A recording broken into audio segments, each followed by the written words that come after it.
महाभारत में वर्णित कथाओं के अनुसार धृतराष्ट्र व गांधारी के 100 पुत्र थे, जिसमें से दुर्योधन सबसे बड़े थे।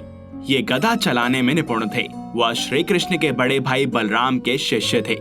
इन्होंने कर्ण को अपना मित्र बनाकर उसे अंग देश का राजा नियुक्त कर दिया था। दुर्योधन से जुड़ी एक कथा के अनुसार जब इन्होंने भगवान श्री कृष्ण से अपनी हार का कारण पूछा तो श्री कृष्ण ने बड़ी सहजता से उन्हें उत्तर दिया।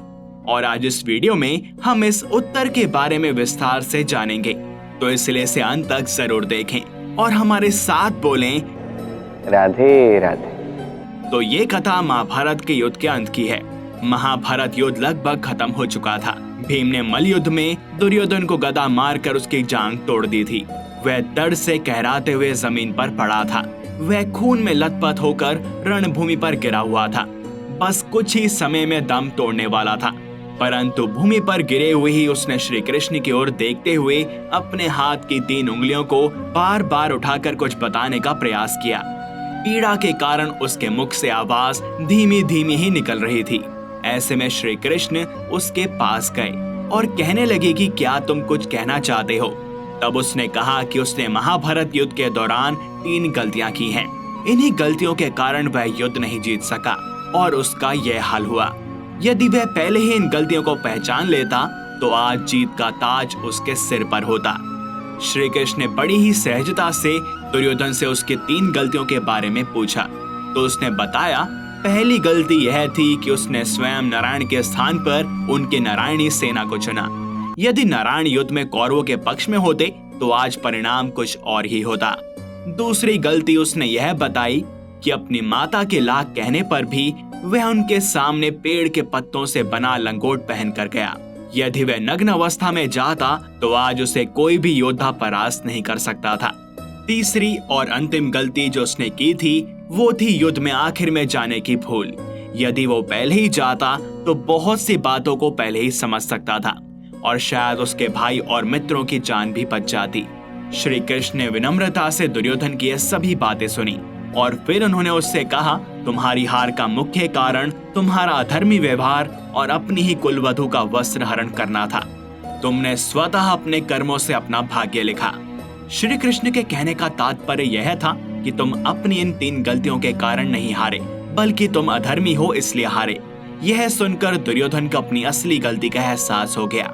दुर्योधन ही महाभारत का एक ऐसा पात्र है जिससे कभी भी धर्मपरायण नहीं माना गया। दुर्योधन ने अपने जीवन काल में बस पाप ही किए और इनमें ये पाप सबसे मुख्य हैं। बचपन में दुर्योधन ने भीम को जहर देकर मारने की कोशिश की थी। एक बार दुर्योधन ने जल विहार की योजना बनाकर युधिष्ठिर को अपने सभी भाइयों के साथ आने का निमंत्रण दिया। योजना विफल न हो सके इसके लिए दुर्योधन ने गंगा नदी के किनारे विशेष इंतजाम किया।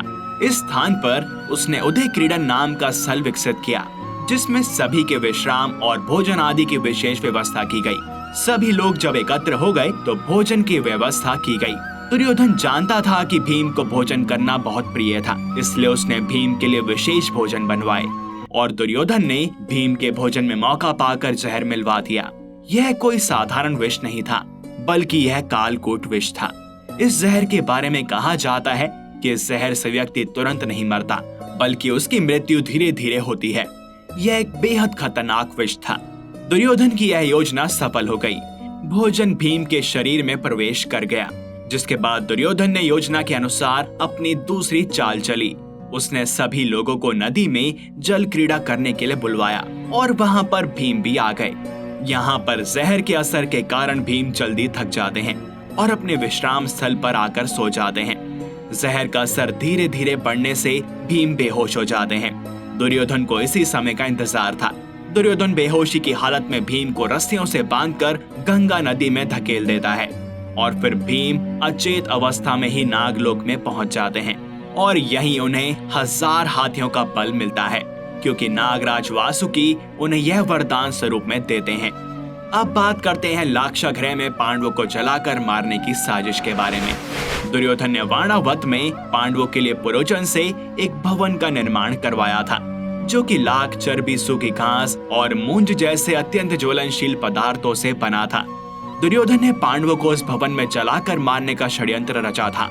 धृतराष्ट्र के कहने पर युधिष्ठिर अपनी माता तथा भाइयों के साथ वाणावत जाने के लिए तैयार हो गए और अगले ही दिन पांचों पांडव माता कुंती के साथ वाणावत के लिए निकल गए। पांडवों के जाने के पश्चात दुर्योधन के षड्यंत्र के विषय में हस्तिनापुर के प्रधानमंत्री व धृतराष्ट्र व पांडु के भाई विदुर को पता चल गया और फिर उन्होंने इस बात की सूचना पांडवों तक पहुंचाने की कोशिश की। और जब लाक्षागृह में सभी को मारने की कोशिश की गई तो पांडवों ने सुरंग बनाकर अपने प्राण बचा लिए। इसके बाद दुर्योधन ने छल पूर्वक द्यूत के जरिए पांडवों से राज छीन लिया। जब युधिष्ठिर को इंद्रप्रस्थ का राज्य मिल गया तो उन्होंने अपने राज्य के विस्तार के लिए राजसूय यज्ञ किया था। इस यज्ञ के चलते उनके राज्य का विस्तार होता गया और उनकी शक्ति बढ़ती गई। इस बढ़ती शक्ति से चिंतित होकर ही शकुनी ने दुर्योधन के साथ मिलकर कपट की नई योजना बनाई। उसने चौसर अथवा द्यूत क्रीड़ा अथवा जुए के खेल का आयोजन करवाया, परंतु पांडव यह नहीं जानते थे कि शकुनी के पास से केवल उसी के इशारे पर चलते हैं। इस खेल में पांडवों व द्रौपदी का अपमान ही कुरुक्षेत्र के युद्ध का सबसे बड़ा कारण साबित हुआ। इस हार के बाद पांडवों को 13 वर्ष वनवास में ही रहना पड़ा, जिसके चलते उनका जीवन बदल गया। इतना ही नहीं, भरी सभा में द्रौपदी के चीरहरण का पाप भी किया गया। महाभारत में द्यूत क्रीड़ा के समय युधिष्ठिर ने द्रौपदी को दांव पर लगा दिया था और दुर्योधन की ओर से मामा शकुनी ने द्रौपदी को जीत लिया।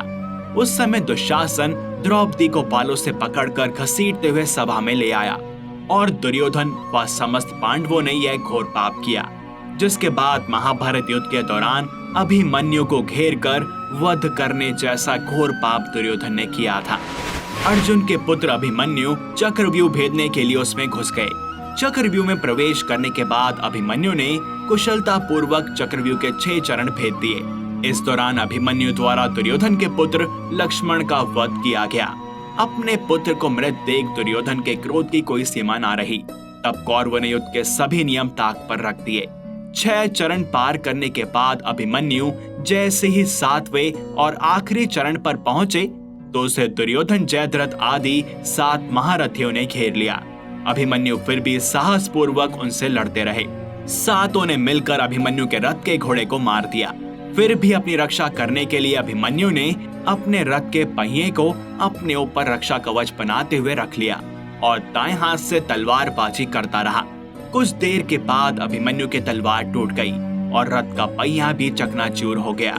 तब अभिमन्यु निहत्था था। युद्ध के नियम के तहत निहत्थे पर वार नहीं करना था, किंतु तभी जयद्रथ ने पीछे से निहत्थे अभिमन्यु पर जोरदार तलवार का प्रहार किया। इसके बाद एक के बाद एक 7 योद्धाओं ने उस पर वार कर दिए। अभिमन्यु वहां वीर गति को प्राप्त हुए और इसके बाद ही अर्जुन ने युद्ध में रौद्र रूप धारण कर लिया। तो ये थे दुर्योधन के मुख्य पाप। उसने अधर्म का मार्ग चुना, वही श्री कृष्ण ने उसे उसके अंत का मुख्य कारण बताया।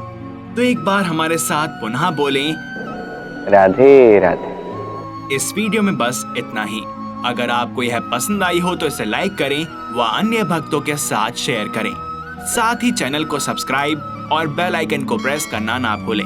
मिलते हैं आपसे अगली वीडियो में और भी अद्भुत विषयों के साथ। तब तक के लिए हरिओम।